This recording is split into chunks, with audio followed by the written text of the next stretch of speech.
歡迎大家收聽酒女 Cheers。好，咁今集咧，我哋就講大家都覺得比較 juicy 嘅 topic，就係出軌。即係呢個萬眾期待。咁因為講到偷食咧，就好多人第一反應咧，即係我最近都係聽我個 friend 講啦，哇！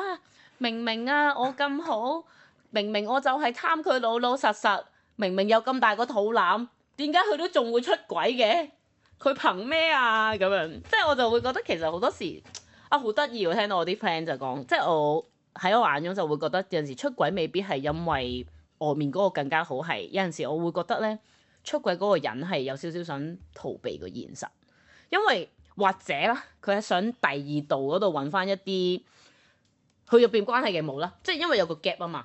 即係我同你呢個人我都熟悉咗你咁耐啦，或者有啲嘅新鮮感已經冇咗啦，我就係想從第二個人身上度攞到，咁而可能喺第二個人身上度先會再揾得翻呢個所謂嘅刺激感啦。咁我哋今日咧就想拆解下呢一個偷食嘅心理，咁咧我哋好幸運地又請到我哋嘅幸 Sir 今日嚟，哇！從一個比較心理學嘅角度可以拆解下啊，究竟偷食者本身有啲咩人去聽有 tendency 佢真係會比較容易偷食咧，或者點解有啲人會做第三者咧？喺一段或者被出軌後，你點樣處理呢段關係？點樣可以原諒對方，或者再下一步 move on 嘅時候，其實即係點樣係一個對自己健康，亦都係對可以再去進入下一步關係咧咁樣。咁我哋就請阿幸 Sir 介紹下自己先。係，大家好，我係確幸研究所嘅心理諮詢師幸 Sir。你好，幸 Sir，我係90% E 人，然後人生充滿住 drama 嘅 Chrissy。大家好，我係有 ADHD 而且有80% 嘅 E 人茉莉。我都唔記得咗介紹自己，我就係人稱鬼妹仔嘅 SM。好，咁我哋我哋可能係飲住酒咁樣。啊係喎，係啊，我哋今日要介紹下。其實咧 Sam 啱啱講嗰堆嘢咧，我都唔係好聽得明，但我淨係聽得明出軌嗰兩個字。咩事？咩事？係咪意思？即係我心入邊諗，即係 to be honest 啦。即係你問我對於出軌呢樣嘢咧，你問我，我覺得係最大 reason 嚟嘅就係可能我唔滿足咯。我個人好，即係可能好貪心啊。即係我個人好貪心啊，即係咩都想要啊。即係可能我同你拍拖，可能因為你fulfill我某啲條件，然後我覺得你fulfill唔到，我就揾第二個。即係我有機會係咁樣嘅。即係最邊我咧，我自己就譬如係我學生嘅時候因為我讀電影啦。咁嗰個時候咧就發生咗一件比較轟天地嘅事件啦，就係嗰陣時我有男朋友嘅。咁咧就係佢咧同我係同班同學嚟嘅，係啦。咁咧，然後嗰陣時候咧，我同佢覺得我同佢溝通唔到，所以咧，我特登同佢講話，不如我哋冷靜一下，即係冷戰一下啦，咁樣，即係係咪叫冷靜期啊？係呢叫係啦，我人生第一次提出冷靜期啦。咁通常我第一次，即係我覺得提出冷靜期之後，我要想分手，但係未去到嗰個 range 啊。咁所以我同佢講，不如冷靜下。咁嗰陣時咧就咁啱咧出現咗個師兄。咁我同佢好 mad 嘅，佢追住巨蟹座。OK， 我連人生呢個 red flag 係不能夠同巨蟹座大眾暖男，係不能夠同巨蟹座係啦，就係你自己佢噶啦。OK， 係啦。咁所以咧 ，anyway， 咁咧就同佢認識咗啦。咁我哋因為啲 FIP 嘅 project 咧，所以一齊做嘢。咁我覺得同佢好夾嘅。但係最搞笑係咩咧？因為佢係師兄啦，咁係全校都知道佢，因為佢好出名。咁我都好出名啦，係咪先？係啦。咁然後咧就所以咧就即係我諗下就我中意一個人咧，我係藏唔住嘅，即係我係好難夠收埋嗰種，係啦，咁啊全校都知啦。咁咧，但係全校都知咧，同時間咧係即係冇人會知道我同我個嗰陣時嘅男朋友係有冷靜期啊嘛。咁嗰陣時就係因為我冇對外公開呢樣嘢啦，咁所以大家會覺得我係腳踏兩船咁樣做嘅，係啦。咁to be honest，我係可能 officially 係啦，咁我又未同第一個男朋友講分手，但係我已經即係 into 緊第二段 relationship 啦。咁所以嗰陣時候咧，就全校都知道我因為中意呢個男仔，所以拋棄咗嗰個ex 咁樣嘅。咁呢樣嘢係我覺得我後生嘅時候處理得唔好嘅，但係 to be honest 對於我嚟講，我係問心無愧嘅，因為我係真係 stop 咗同嗰個 ex 一齊係然後先再 into relationship，但可能喺公關上我冇做好呢樣嘢啦，咁樣係啊。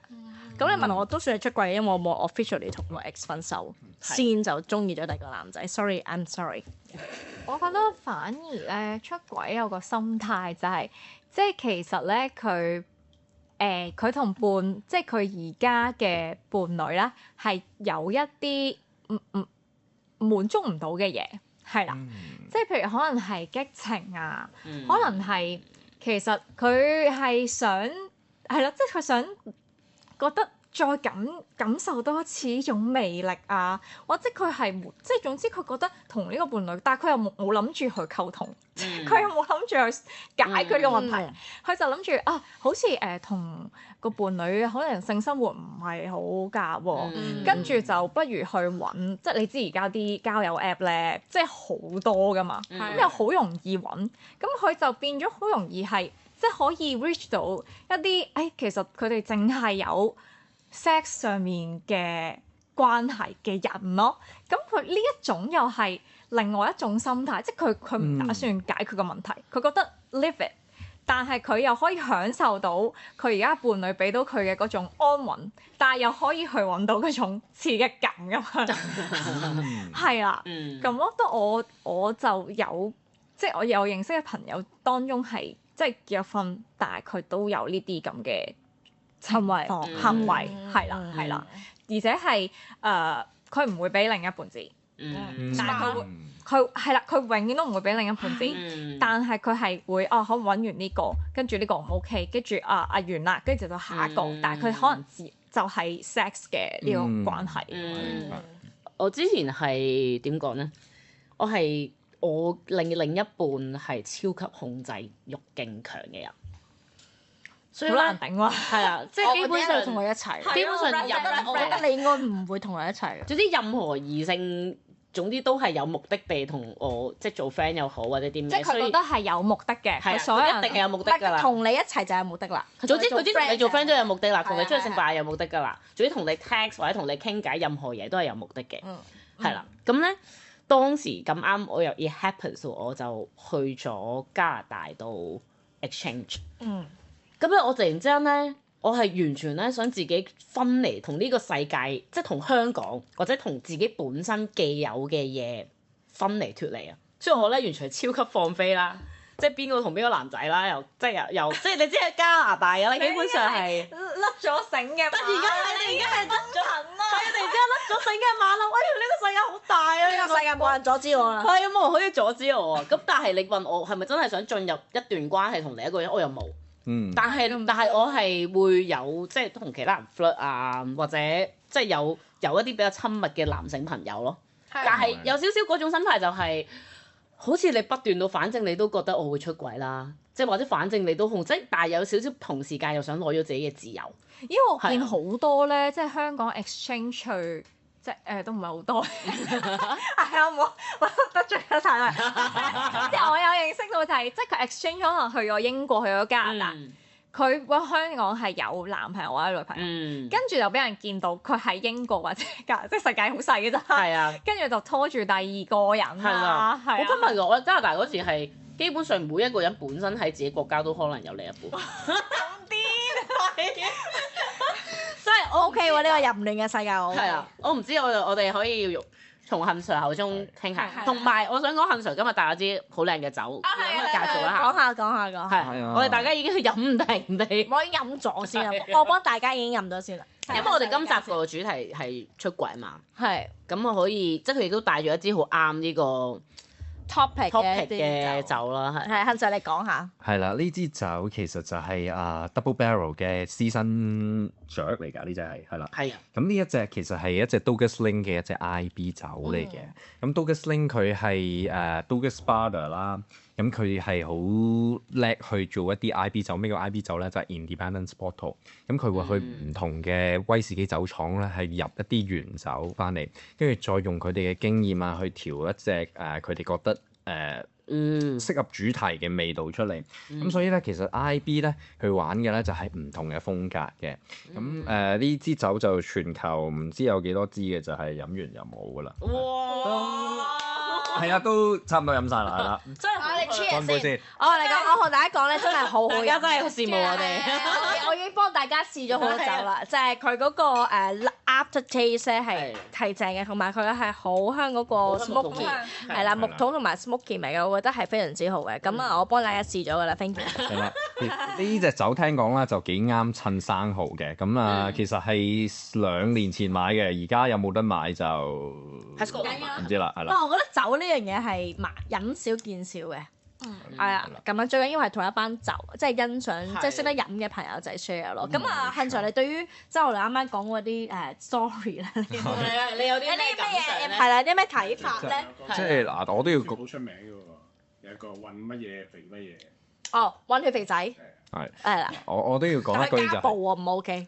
我都要講一句，It's really broadened my horizon，哇！即係大開眼界，即係咧頭盔先係啦，你哋分享嘅嗰啲 case 咧，其實都係唔同嘅出軌嘅原因。我哋睇其實出軌咧呢件事，我哋第一時間會諗嘅就係哇好壞啊，一定會覺得係唔好先。但其實出軌背後亦都可以有好多原因嘅喎。第一可能係可能本身佢自己嘅一啲需要未被滿足啦，係啦，即係當我哋人格唔夠完整嘅時候，我哋向外索取好多唔同嘅嘢。咁原本嗰一段關係未必俾到我哋，未必俾得足夠我哋嘅時候，我哋會再向第三者去索求啦。第三者其實都未必索求到喎，咁我向第四者、第五者，所以其實有啲時候係出軌呢樣嘢會不斷重複嘅。咁亦都會翻去一個 topic 就係、其實有啲嘢係咪真係要向外索求咧？係啦。咁第二個情況就係、有啲人係真係中意嗰種刺激感嘅，係啦。喂，講到我 please 啲啊，唔該。好，繼續。嗰種刺激感就係、其實你係偷情咯，係嘛？係啦，好刺激噶嘛。即係嗰種係啊，即係嗰種地下嘅感覺。這個世界最壞最美，叫太易動情，即係我好中我喜歡係啊，即係最中意嗰句説話就係、其實心動係真係本能嚟嘅，人真係好容易心動啊。但係真你係好容易嘅，真心。即係係啊，即係其實嗱，恆 Sir 都會即係都間唔中都會心動下嘅，搭個地鐵就心動2次咁樣。哇！OK，行過馬路心動幾次係啦，跟住就好似偶遇咧，但係你專一係一個選擇嚟嘅。唔怪之咁多痴漢啲地鐵。呢個知我係 collection 可以講，但係呢個知我呢個時候要唱木刻啊！去日本又係啦，係啦，有好多 fantasy 咁樣，係啦。但係專一其實先係你真係可以體驗到乜嘢叫做愛嗰下，因為你係真係 dedicate 去選擇一個人，你先至會體驗到愛嘅，係啦。但係好難避免嘅就係我哋都係會有心動嘅時候。心動過後，你點樣去做嗰個決定，其實先係最考驗你個人性，係啦。我諗你太神佢咩？喂，你心動打 J 啊？我有睇佢個訪問，即係話打個 J 就冇嘢啦，打個 J 咧性慾，即係可能性慾沖昏咗你個頭腦，咁但係打完咗我然後就人更加平靜啊，完啦咁樣。係啦，係啦，同埋第三個情況啦，啱先 SY 所講嘅就係啦，本身嘅嗰一段關係其實充滿衝突嘅時候咧，其實第三者可能係一個出口，去俾你暫時逃避呢一段關係嘅一個緊張感嘅。所以我哋睇其實出軌係可以有好多唔同嘅原因嘅。咁但係會有冇啲人會覺得會即係佢會覺得你係無論你係咩出軌啦，但我都覺得你係唔啱噶啦，即係我覺得你係死罪噶啦，我覺得你係一定係錯噶啦咁樣嗰啲。即係會有啲人會咁樣諗法，即係可能 loyalty 就係佢最嗰個底線咯。最後但其實底線但對於我嚟講，人係冇完美噶嘛，你明唔明我嘅意思啊？即係你話你 loyal，即係我點知你啫？咁又係，你你揾到，我揾到個證據，我咪覺得你係 unloyal。唔係你冇因為就話佢以嗰年代嚟講，你要出軌嘅話，其實 whatever 你都可以出軌嘅。即係我都聽到好多 friend，其實你 check 翻個 record 冇啊，見到個 Uber 凌晨3點鐘去啲乜乜園、乜乜花園，即係即係你先至發覺啫嘛。其實基本上你係完全冇任何跡象噶嘛。咁恆常你會覺得有冇啲真係有一啲人或者可能有即係會真係會有 tendency 會容易啲出軌咧？你覺得？係咁有冇啲跡象咧，或者可以睇到咧？你覺得？呢呢個問題好似係捉奸多過心理諮詢嘅。對於我嚟講，有冇跡象啊？即係我覺得就係其實冇啊。即係我睇嗰啲即係研究，即係講話其實你一個譬如係生活得好 perfect，可能你同你另一半係一個好完美嘅 perfect，即係人哋眼中佢都有機會可能係嘅。即係我覺得有啲係佢對自己了唔了解，同埋佢其實佢 relationship 係 for what 啦，即係佢求係啲乜嘢咧？即係你問我，我覺得人咧係 loyal 呢樣嘢咧，真係個選擇嚟嘅，我 agree。因為佢天生就係個播種嘅一個。即係天性啊！你係咪我意思？即係你會好容易對好多唔同人心動，但係你問我最後點解我會因為我對佢心動，但我最後冇做到嗰樣嘢咧，即係冇到最後同佢有發展關係或者係 sexual 其他嘢咧？咁呢個係一個真係一個意志力嘅考驗嚟嘅，我覺得係。即係你出軌呢樣嘢，其實亦都牽涉背後嗰一個 topic，其實就係背叛啦。你本身喺一段關係入面，其實你有一個信任喺度噶嘛。咁但係你決定去做專一嘅一個，定係背叛嘅一個，其實就係你會唔會有一個 tendency 去背叛？咁有一啲心理學嘅研究啦，就指出其實你會去背叛人咧，其實你本身都係唔信任人。即係如果你本身係有講到我 please 啲咁講。即係當你本身唔係好相信人嘅時候，你自然都唔會去成為一個俾人相信嘅人。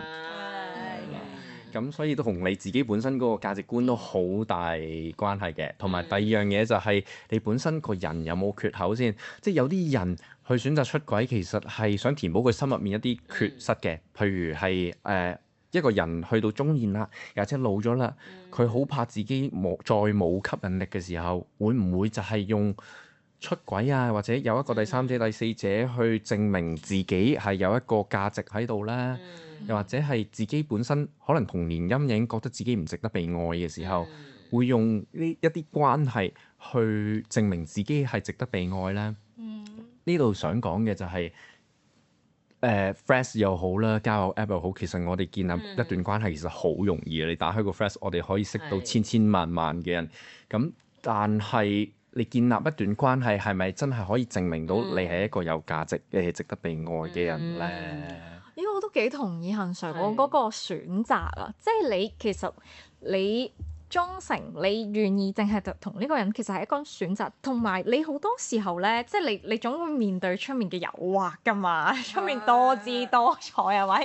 咁但係你當你決定你要即係你想背叛或者有一刻想 for 嗰個人啦，想即係可能同嗰個人話搞啦咁樣，但係你會可能有個理性會話，其實會唔會令到我另一半唔開心或者如果俾佢知道我係會失去佢，你係承受唔到嗰個失去，你反而就會即係你反而會收得翻喎，係啦。但係有啲人就係，佢又唔諗個後果，咁佢就反而比較容易就去啦咁樣，係啦。係咪咁咧？呢個 remind 咗我有個張家輝嘅訪問啦，即係有人訪問張家輝啦，跟住話你有冇諗過其他人定乜嘢咁樣咯？關你可係啊，即係有冇諗過出軌啊？張家輝係好直接咁樣承認，即係我日日都想㗎，但係我唔 afford， 即係佢嘅意思大概係我 afford 唔起呢一個關係，即係即係你啱先阿茉莉講得好好嘅就係。你會唔會去諗到你另一半嘅感受咧？即係你諗起你另一半嘅感受，原來你出軌，然之後佢睇到即係知道呢件事嘅時候，個感受係咁大，佢會受傷害。你諗到對方，其實呢一個就係嗰個愛嘅表現。其實你選擇去即係一個人選擇去出軌、去背叛嘅時候，其實佢愛嘅唔係第三者，唔係本身嗰個伴侶，其實佢愛嘅係只係自己。當佢係其實心動係本能嚟，我哋出街喂，其實日日都好多靚女，我哋打開 IG、Friends、交友 App 好多人入，但係你見到咁多個人依然係選擇嗰個嘅時候，因為你知道你做錯事或者做咗其他事，你會傷害到佢啊嘛。係啦，嗰下其實。呢一下考慮佢感受，其實先係嗰個愛嘅感受。我想咁，你會唔會 agree with 真係自戀型人格嘅人係比較容易出軌咧？因為我係有個朋友啦，我都有同阿 Crazy 講過嘅，但係我個唔係 story 我嚟嘅，哦唔係嗰個就朋友唔係我嚟嘅。 story short 就係我嗰個朋友係即係屋企家仔都幾唔錯啦。咁咧佢係同時間好得意嘅，總之 happens to be 就係咁啱我另一個朋友係一直做緊第三者，佢唔知道嘅。咁咧然後咧佢同佢之前嘅女朋友原來一直都冇分開，所以咧但係咧呢一個男仔咧佢係做得好足嘅，無論情人節、平安夜、大時大節，連即係屋企人食飯都做得足嘅。咁佢係點樣咧？而周尾發現咗就係原來佢個 ex 同埋我個朋友係同一個名，連英文名都一樣，連佢哋嘅喜好都一樣，連佢哋中意嘅嘢、中意嘅卡通人物都一樣，孖生姊妹嚟㗎，係啦，異父異母，所以咧佢嘅平兩個應該個樣差唔多咁啊！係異父異母，佢哋嘅平安夜、情人節咧都分為下午同晚上嘅啫，係啊。我會講個時間管理真係好強啊，係咪先？仔應該分開兩節啦。勁我同羅志祥有得揮喎，佢選人都好有天分，係咯，精挑細選嗰度。呢個位，我覺得反而係一種可能係以前嘅一種缺失比較大。係啦，可能呢一啲特徵啦，同一個名，同一個中意嘅嘢都係差唔多。中意嘅公仔都係差唔多。即係可能某一種特質咧，對於佢嚟講，其實係回應緊佢一啲過往嘅創傷，所以佢會被呢一種人去吸引，而佢不自知。其實呢一種出軌，其實佢不知不覺地被一種本能帶動住。嗱，呢個係一個假設啦，當然要即係同佢傾落去即係先至 it's 知 like anyone take all，即係佢嗰啲所謂嘅 boxes，可能佢就 OK 啦，因為佢唔知道原來自己潛意識其實都係某程度上都係揾緊呢一類型嘅女仔去 fulfill 翻自己嘅啫。係啦。因為我點解會問你自戀型人格呢樣嘢咧？有陣時我就係覺得有啲男仔咧係真係好，我唔知你啲朋友真係你發覺佢好自戀，你同佢溝通入邊咧，佢都不斷係讚緊自己啦。然後咧，我點解會覺得有個 tendency 係佢哋專一唔到咧？因為佢只係想攞呢個認同感啊嘛。咁我喺一個人嘅身上，我已經得到你嘅認同啦，我已經得到你即係你嘅跨群已經唔 work 啦，對我嚟講。咁可能我會揾2、3、4、5、6、7、8、9嘅女仔去讚賞我或者唔同方面嘅嘢，去攞到我嘅滿足感咯。即係所以我就會開始覺得啊，有啲男仔好自戀，所以某程度有時咧，我就覺得咧。我一同一啲所謂啲自戀啲嘅男仔一齊出去嘅時候咧，我都會好潛意識度會覺得呢類人咧，其實都係啲即係好難專一，或者未必係一個長遠可以交往嘅對象。所以我就純粹即係輕輕咁樣問下你意見咧，呢啲方面。呢個位咧，我想帶出呢個 point 咧，其實我哋平時 literally 嘅自戀咧，同自戀型人格咧，其實都有個分別嘅。即係我哋 literally 啦，我哋口語上面所講嘅自戀咧，係中意自己覺得自己好好啦。但係當我哋講到自戀型人格咧，其實佢係一種clinical 上面咧，覺得其實佢係睇唔到人哋存在係有佢自己嘅靈魂，佢只會將其他人咧當成為一件物件。甚至係滿足自己一啲慾望嘅一個死物，佢感受唔到原來我做嘅嘢係會對其他人有呢個傷害。Oh my god！係啦，所以佢只會用一啲方式去操控其他人，去當係一種物件，係啦。所以當你同呢啲男仔去，咁我點樣分析到啲男仔本身係前期已經係呢種男仔？呢一個位咧，我諗 sense 到啊！我諗起咧嗰陣時讀 master 咧，有一份功課咧，就係話有一條 team 咧，就係話幫一個自戀型人格嘅人做一個 clinical assessment。我想聽，我想聽。係啦，但係咧，即係做完出嚟啦，成個 assessment 跟晒流程啦，跟 according to DSM-5 咁樣啦，即係 criteria 1、2、3、4咁樣。咁但係做完出嚟咧，最後個心理學家嘅嗰個 tutor 咧就話覺得好怪，因為其實真正嘅自戀型人格嘅人係唔會覺得自己係有任何問題。啱啊！所以其實喺我哋身邊，我中心到極點啊！我呢個大撚把，我哋係唔會覺察到呢啲人嘅存在。係啊。所以呢個位男仔又好啦，女仔又好啦，其實要小心嘅就係當你見到一個對象，佢冇考慮你嘅感受喎，佢想做咩就做咩，即係你有種感覺係佢覺得你只係滿足佢嘅一啲慾望而同你相處嘅話，咁或者係一個 red flag。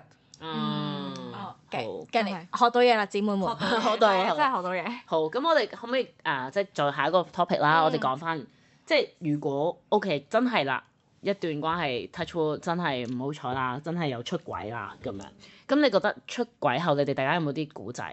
你覺得出軌之後個關係係咪真係可以修補咧？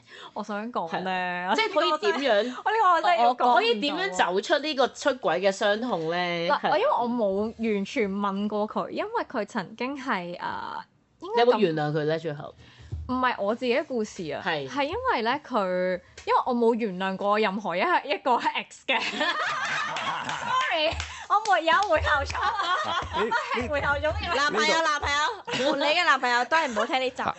呢度恨 Sir 想補充翻嘅就係寬恕好重要㗎。我知，但係啲人就唔撚想原諒啊。屌你老味！係啊，寬恕係好重要 ，forgiveness，OK？唔係，因為我有一個朋友咧，佢係因為佢嗰陣時同佢男朋友同居，跟住我諗佢臨近可能30嗰啲時間啦，咁佢可能對婚姻有啲期望，咁佢男朋友都已經買埋求婚戒指啦。And then 因為佢呢個故事唔係你，好撚地獄啊！屌你老味！我繼續。跟住佢先講翻個，係啊，你自己無啦啦叫你自己，係再飲翻一手啊！跟住咧。好跟住咧，翻返嚟係同居，同居，跟住咧，因為佢呢任男朋友之前有結過婚嘅，同佢初戀結過婚，跟住離咗婚。哦，跟住佢知道佢初戀咧開始有個新對象，跟住咧佢就同我個 friend 斷然分手喎，即係佢已經去到就係求婚㗎咯喎，跟住斷然分手，係即係突然之間嘅，佢都好 shock，因為佢哋一齊住好似冇乜問題啦，跟住之後咧，佢都好坦然話佢想追翻個初戀咯。跟住咧，我個 friend 咧係因為呢件事有 depression，真係要睇醫生食藥啦。條仔跟住嗰下我即係嗰陣時咧，佢係成日都想有自殺嘅傾向㗎。咁佢經常咧屋企人就要叫啲朋友去佢屋企睇住佢，因為佢係自己屋企咧係會不停諗住死嘅，係啦。咁所以嗰陣時我都有去陪佢啦，咁跟住同佢傾偈啦，跟住講好多嘢啊，但係佢都係唔聽嘅，即係佢話咩？呢個世界上其實仲有好多男人啊，點解要 focus 喺佢嘅？咁但係佢兩個森林做咩 focus 棵樹咧？你有間我個森林就係得棵樹嘛？屌你老味！嗰棵分分鐘未係樹啊，樹苗仔嚟㗎，係棵樹啊！你明唔明啊？跟住先 dramatic 啦，係跟住咧佢就快好翻嘅時候，已經即係去到尾啦。跟住嗰條仔咧就揾翻佢。屌你老母！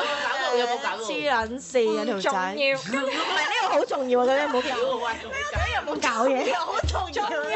仲要係佢肯同佢睇翻埋一齊啊！唔係啲婚嘅咩？避咗佢。啲大陸錄劇嗰啲狗血情節，咩總裁？我想80歲啲大嬸喎。跟住即係一齊翻啦佢哋。真係跟住仲 dramatic 㗎，跟住咧係好正喎。跟住佢咪有個 best friend，佢過到去呢個 depression 嘅時候，佢 best friend 都一直係陪住佢。佢 best friend 知道佢哋復合，哇！仆街嬲到絕交，我覺得真係要絕交喎，真係絕交，即係我點解會咁啊？跟住咧後尾佢哋係有揾輔導嘅，即係有揾 OK。一齊翻嘅時候，又再揾輔導，係啦，跟住就去，因為佢都有啲 loyalty 嘅問題，即係佢即係三心兩意啦，點講好啊？即係佢呢種，跟住後尾咧就有咗小朋友，就結咗婚，嚇咩事啊？喂，哇，係咪啊？即係就係咁樣嘅故事啊！跟住我就咁似啲 AI 短劇嘅。短劇冇咗，但係佢而家係即係一齊撫養嘅一個小朋友，同埋一齊緊嘅。一齊緊嘅，而家係。咁個初戀咧，即係 fling 啫，變咗咪走咗啦已經，即係初戀係唔騷佢啊！已經唔重點。但係你明唔明？我都好嬲嘅位就係你係唔係佢嘅 first priority 啊？大佬呢啲 ex 點解會回頭垃圾我真係講。但係做 honest 另一樣嘢就係佢一個負責任嘅爸爸。即係佢都算負責任嘅爸爸嚟，但係佢而家真係回歸家庭。係啦，但係佢身為一個男朋友係唔合格嘅，我想講。但係佢爸爸可能，to be honest，可能佢真係一個合格嘅爸爸。即係佢負起呢個責任。夾你有咗我哋就結婚就負起責任，即係最緊嗰陣時我又唔可以，即係唔係啊？我又即係隔身份問題咯。但係如果係一個男朋友，覺得佢都處理得幾 shit 嘅。我係反而理解唔到點解可以原諒，點解我真係嚟啦，恒常，你寬恕啊！肯上有出軌嘅人點樣可以出軌嘅經歷？係啦，話點樣寬恕嗰個人㗎咧？我覺得呢個都係好高學問嚟。呢個我想補充一句嘅就係，即係我哋外人覺得好神奇、好 ridiculous 嘅事情，咁其實外人好難去 comment 乜嘢嘅。咁始終關係都係屬於佢哋嘅時候，俾啲空間、俾啲自由佢哋啦，我哋都要尊重嘅，係咪先？ respect 啊！即係我哋 non-judgmental 係咪先？唔係我嗰陣時都係冇講任何，因為佢又問翻我，係。咁我都梗係你自己中意啊！係啦係啦係啦。作為一個朋友，其實支持就夠啦，係啦。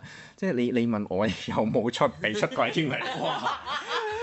即係其實我點解做心理諮詢，點解會讀咗呢個 master 去做心理諮詢師，其實都係因為被出軌嘅經驗嘅。即係可想而知影響幾深咧。係啦。哇！但係呢件事好似係好事嚟，但我都變咗正向喎。係啦對即係好 positive 呢事。當然你一件事情點樣發生，其實佢冇好冇唔好嘅，好同唔好其實係在於我哋點樣去睇一件事情。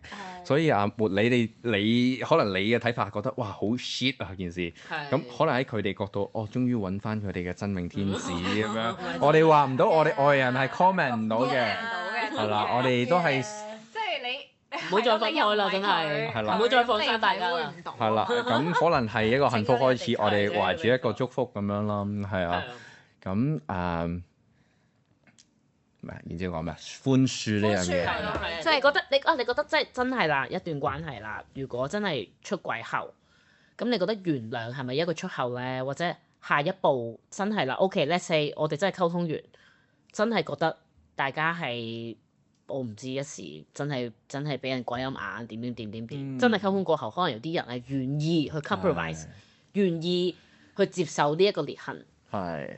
咁你喺你眼中，你覺得點樣為之真係可以有一個出口咧？對大家嚟講，即係你覺得係咪真係原諒係可以 move on 到咧？move on 後咁究竟係咪關係咪真係去修補咧？點樣對你嚟講？即係或者你曾經對一段咁嘅關係，你覺得咧？即係啊，你有冇諗過寬恕嗰個女仔？或者你有冇諗過即係 what if 你寬恕個女仔？what if 你唔寬恕？或者你覺得自己即係經歷過呢樣嘢啦，起碼點樣走出嚟咧？咁樣係啊，即係站在一個心理諮詢師嘅角度，或者過來人嘅角度啦，其實你修復關係同埋寬恕其實係兩件事嚟嘅。修復關係係兩個人之間一段關係嘅事，而寬恕其實係屬於自己嘅事嚟嘅。寬恕呢件事其實好重要嘅就係我唔會再俾被出軌、被傷害呢件事再糾纏落去，我喺呢一件事度放過自己。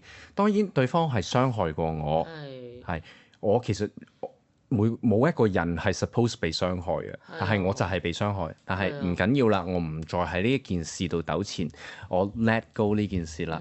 其實點做到咧？即係因為你一定會猛咁重複翻嗰個畫面㗎嘛，即係啊，你係咯，其實。即係你會覺得喂咁多年，或者一直瞓喺我隔離，或者一直拍拖，你諗下，原來你一直同緊第二個人㗎喎，你唔覺得嗰樣嘢即係有某程度其實有啲污糟㗎？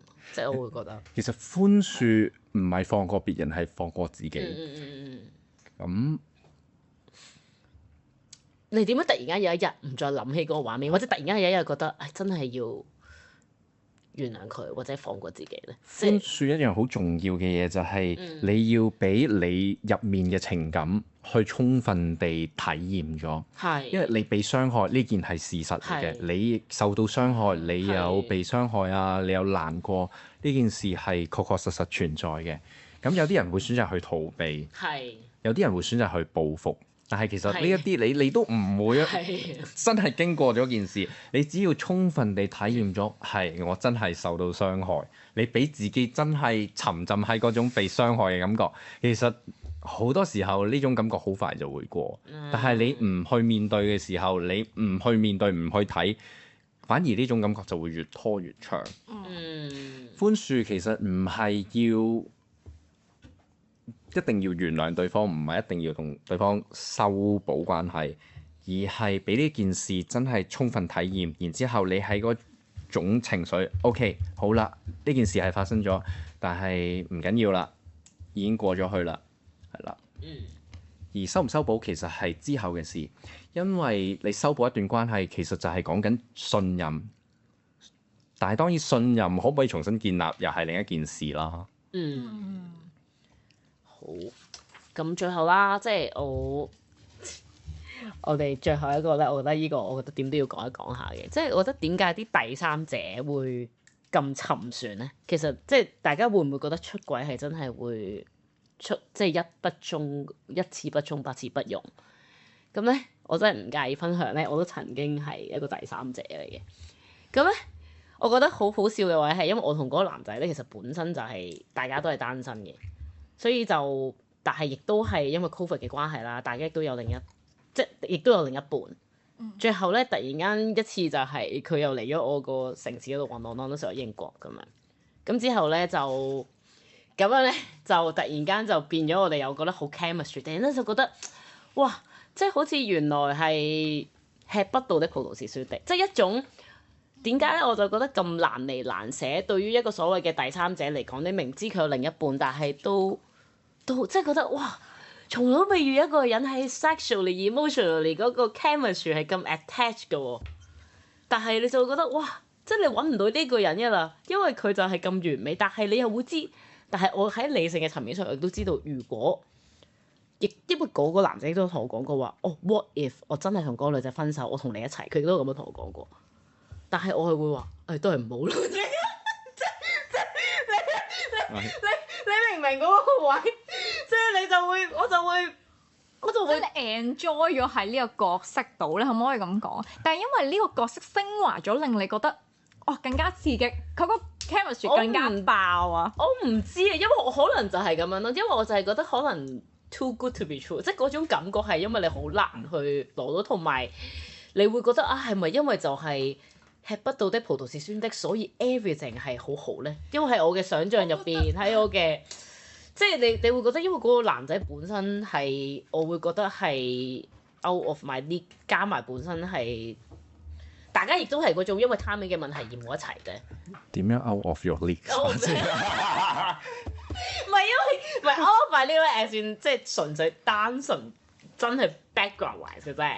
但係意思係本身我亦都唔覺得自己咩配不上去嗰啲又冇乜嘢嘅。但係係啦，咁我就會覺得即係嗰種咧，有一啲人你會覺得好 admire 佢。係。咁嗰種 admiration 你就會知道有陣時，嗰個 admiration 就係變成咗一個 attraction。我反而覺得我好似可以理解到你嘅嘢。係啦，就唔係，但係你我就會知道，但係我呢個唔係未必一個男女關係我想要嘅嘢。我覺得咧係因為你一拍拖咧，你有好多嘢咧都要夾噶嘛，要磨合噶嘛。係。咁但係如果你係呢種關係，大家淨係佢就好似個 mentor 啦，你當我要乜佢俾到我，我要錢佢俾我。我要乜佢俾到，係啦，但係唔係嗰種要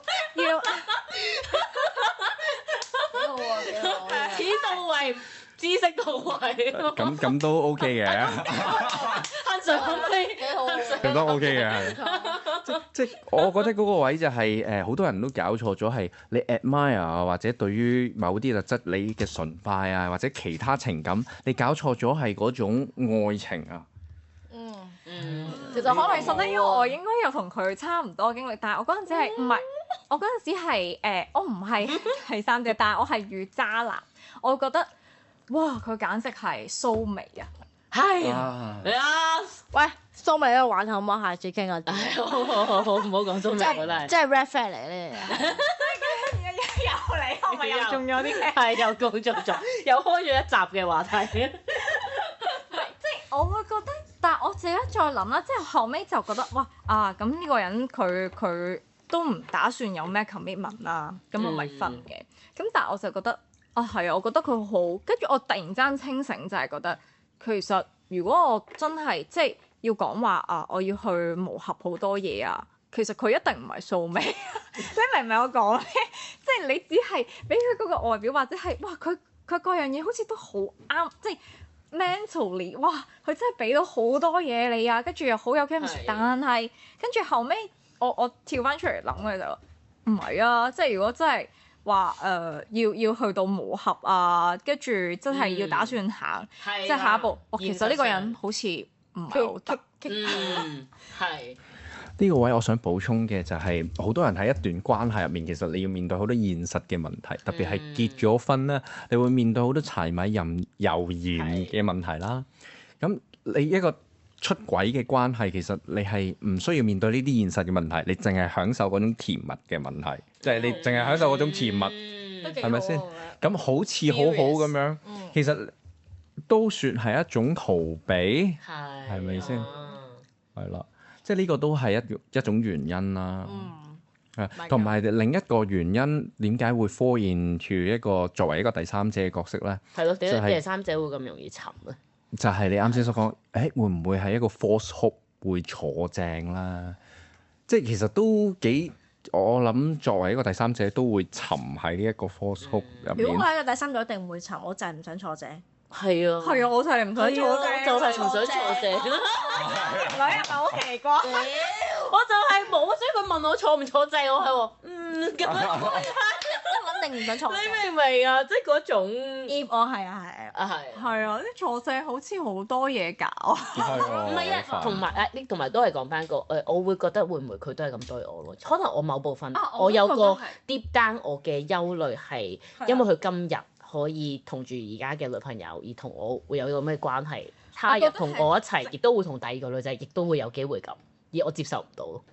係啊，係啊，所以我點解本能上亦都係保護自己啦，可能都會亦係啦，咁就亦都唔會想，未必想同佢進入一段正式嘅真係男女關係咯。就算係啦，佢嘅條件唔錯，或者好多嘅嘢係啊，但係我覺得而家但係忠誠度係大於好多嘢咯，喺我心目中係。突然間好想諗起盧巧音嗰首3個字，沒有他，總會有別人，我會為你高興。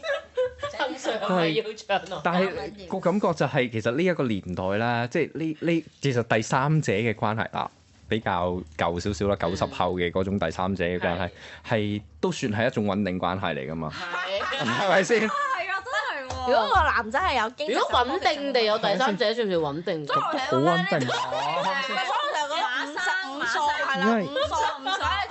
三角關係真係好穩定。係啦，三角關係係最穩定關係啦，係咪先？係 mix triangle 都係最穩定嘅關係。但係再後少少啦，而家後現代少少嘅係冇嗰種冇再嗰種穩定嘅。哦，你係我第三者咁樣，你就即係同我有一個關係，即係啊，即係所以出軌嘅方式都係千變萬化，隨住時代而變化，真係。咁杏 Sir，你最後有冇啲即係忠告啦，或者即係可以即係分享下咧？即係因為你啱啱即係可能都講過啦，即係有陣時就係原諒，其實有陣時係放過自己。即係你點樣睇喺一段關係，即係被出軌又好，或者曾經做過呢件事嘅又好，話唔定其實嗰個人都或者嗰個人都好後悔㗎，自己做呢件事。講真，我都好同意你所講嘅就係，即係其實做出軌嗰個你喜歡上別人咧，其實唔係好受嘅一件事，都係非常之煎熬難受。即係如果我曾經有諗過一個問題，就係當你生活得返1個月時間，你會諗起啲咩人或者咩事你會放唔低咧？其實對於我嚟講，可能係一啲我傷害過嘅人。即係當你係一個出軌嘅角色嘅時候，其實你唔係淨係傷害緊你原本嗰個伴侶，你可能係同時傷害緊2個人，甚至係3個人。係啦，所以係啦，站在出軌嘅人個角度，點解要出軌咧？咁可能喺呢一件事情上面，你會得到一啲快感，或者填補一啲內心嘅空虛。但係其實係咪唯有出軌先至可以做到呢個效果咧？有時有一啲心入面嘅缺口係要靠自己嘅努力去填補。靠其他人係未必可以幫到自己嘅，咁樣咯。咁寬恕唔等於忘記啦，寬恕亦唔等於認同出軌呢一件事情。寬恕亦都唔一定要修補呢一段關係，唔等於自我犧牲，亦都唔等於高高在上咁樣我原諒你。寬恕其實係等於放過自己，唔再俾呢一件事情糾纏，俾自己可以開新嘅一頁去過新嘅生活，而去唔去修補關係其實係下一部分嘅事情。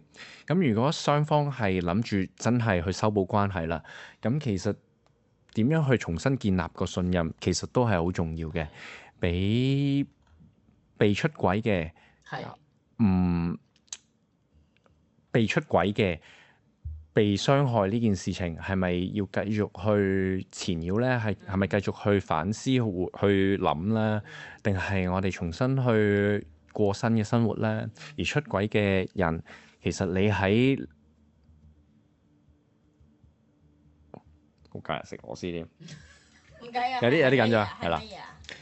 出軌嘅人喺呢件事上面，你嘅得着係乜嘢啦？係啦，即係我哋冇辦法去分對錯嘅，始終關係係兩個人嘅事，係唔係繼續行落去，其實係兩個人嘅事，亦都冇對錯嘅，係啦，咁樣咯。咁我都係啦，即係我覺得，即係所謂嘅真正嘅 move on 係，我覺得可能真係有一日醒翻，係你發現自己已經唔再糾結佢值唔值得被原諒咯。因為你個心可能始終係留翻係俾自己咯。我覺得好好愛自己係好緊要嘅，係啊，最後你先至可以行得通，或者再諗值唔值得再俾呢個人嘅機會，或者去甚至乎進入下一段關係。咁今日我哋嘅節目就差唔多啦，時間。咁最後啦，就記得 follow 翻我哋嘅 IG，subscribe 我哋嘅 Spotify 啦、YouTube channel 啦，同埋share 俾你嘅朋友仔。咁或者有啲咩 topic 想我哋傾嘅，都可以DM 我哋啦。同埋記得喺樓下度 comment 啦。同埋真係好多謝亨 Sir， Thank you， 大家得咗好多。好好嘢好啊！希望咧有機會可以聽到啲朋友仔分享啲唔道德嘅嘢，我都幾中意。係，人生就係咁噶啦。係。Okay, see you next time. Bye. 好。